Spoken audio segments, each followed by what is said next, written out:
हरिओम नमस्ते दोस्तों, कर्मकांड बाय आनंद पाठक में आप सबका मैं स्वागत करता हूं।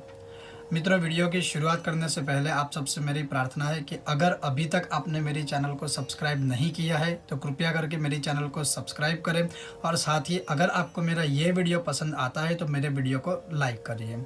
तो चलिए शुरू करते हैं हमारा आज का विषय।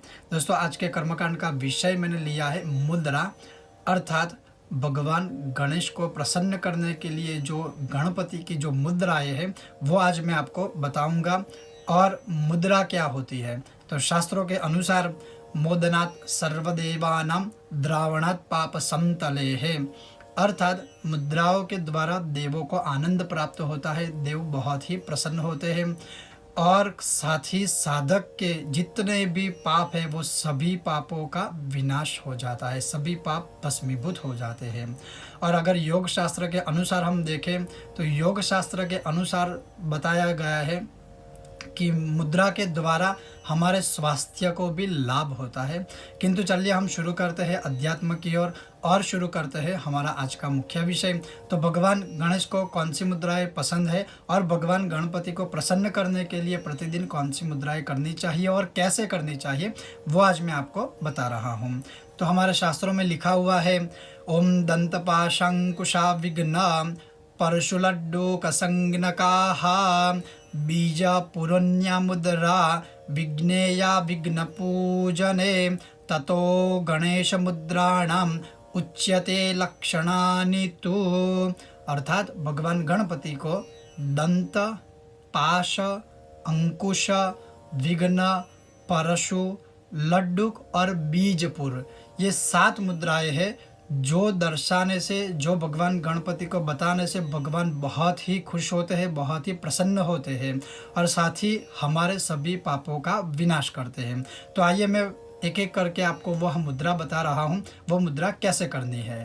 तो दोस्तों, सबसे पहले है दंत मुद्रा, दंत मानी दांत। तो वह कैसे करना है, तो उत्तान ऊर्ध्वमुखी मध्या सरलाबद्ध मुष्टिका दंत मुद्रा समाख्याता सर्वागम विशरदैहि, अर्थात अपने दोनों हाथों की मुट्ठियाँ बांधकर उसकी मध्यमा अंगुलियों को सीधा कर दे, हो जाती है ये दंत मुद्रा। तो वो किस तरह से करनी है, तो ऐसे पहले सबसे पहले अपनी मुट्ठियाँ बांध दे, फिर जो मध्यमा उंगली है उसे सीधी कर दे यानी बाहर निकाल दे। तो ये हो गई दंत मुद्रा। और ये मुद्रा आपको भगवान गणपति के प्रतिमा के सामने प्रतिदिन ऐसे दिखानी है। ये है पहली मुद्रा, दंत मुद्रा। ऐसे, ये कोई गलत मुद्रा नहीं है, हमारे शास्त्रों के अनुसार इसे दंत मुद्रा कहते हैं। उसके बाद आती है दूसरी पाश मुद्रा। तो पाश मुद्रा को कैसे बनाना है, तो पहले दोनों हाथों की मुट्ठियाँ ऐसे बांध दे, फिर ऐसे मणिबंध को इकट्ठा करें। उसके बाद जो तर्जनी उंगली है उसे बाहर निकाले और अंगूठे के साथ ऐसे उसे संयोग से ज्वाइन कर दे, इकट्ठा कर दे। ये हो जाती है पाश मुद्रा। ऐसे बनानी है पाश मुद्रा और भगवान को दिखानी है। तो ये दूसरी मुद्रा है पाश मुद्रा।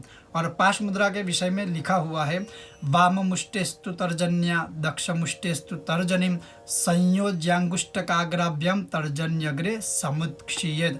ये है पाश मुद्रा। तो ऐसे पाश मुद्रा बनाती है। तीसरी है अंकुश मुद्रा। और अंकुश मुद्रा कैसे बनानी है, तो पहले अपना हाथ ऐसे रखें, ये जो 2 उंगलियां है अनामिका और कनिष्ठिका उसे ऐसे मोड़ दे और जो मध्यमा उंगली है उसे थोड़ा सीधा रखें और तर्जनी को थोड़ा सा मोड़े और अपने अंगूठे को ये जो 2 उंगलियां है उसके ऊपर रखे और ऐसे ये उंगली आधी रखे, ये उंगली पूरी सीधी रखे, यानी तर्जनी को आधी कर कर मध्यमा को सीधी रखे। तो ये हो जाती है अंकुश मुद्रा। कभी कभी पूजा में भी हम इस मुद्रा का प्रयोग करते हैं जो अंकुश मुद्रा कहलाती है, जो सब कुछ अंकुश में रखते हैं। तो ये जो है तीसरी मुद्रा, ऐसे बनाए अंकुश मुद्रा। और अंकुश मुद्रा के विषय में लिखा है, ओम ऋज्वीं च मध्यमा कृत्वा तर्जनीं मध्य पर्वणीं संयोज्य कुंजयेत् किंचिद मुद्रेशांकुश संज्ञिका। तो ये तीसरी मुद्रा थी अंकुश मुद्रा। इसके बाद आती है चौथी विघ्न मुद्रा। ये बहुत ही सरल है और बहुत ही उत्तम है। जो विघ्न को हरने वाली मुद्रा है उसे कहते हैं विघ्न मुद्रा।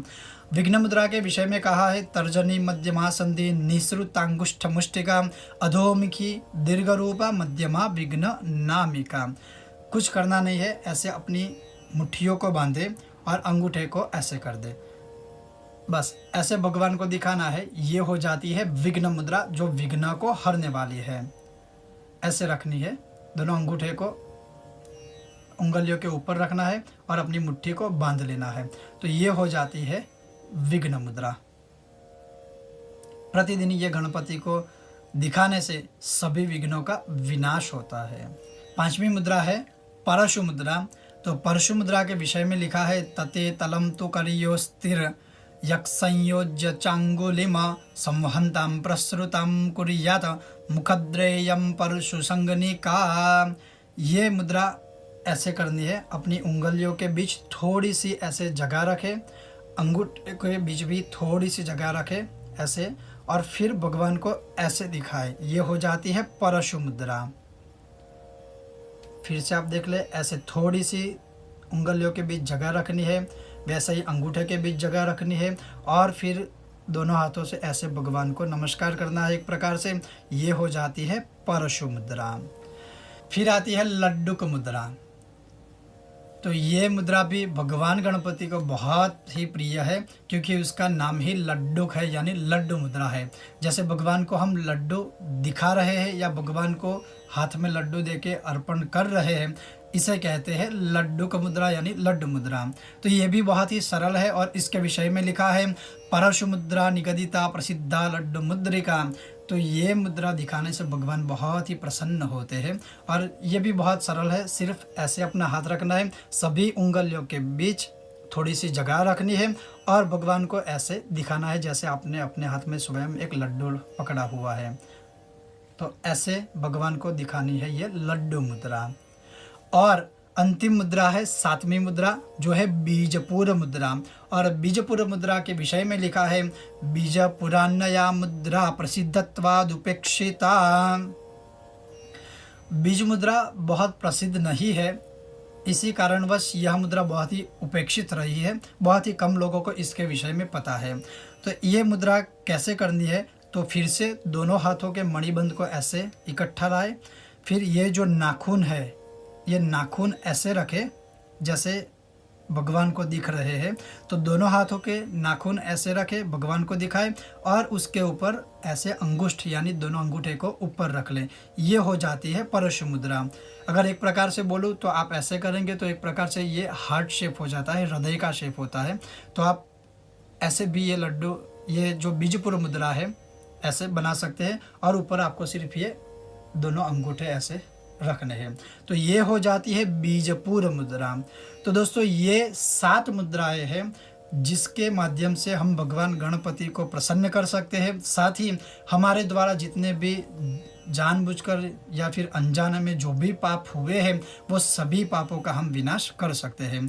ऐसे ही आने वाले समय में मैं सभी देवी देवताओं की मुद्रा के विषय में आपको बताता जाऊंगा।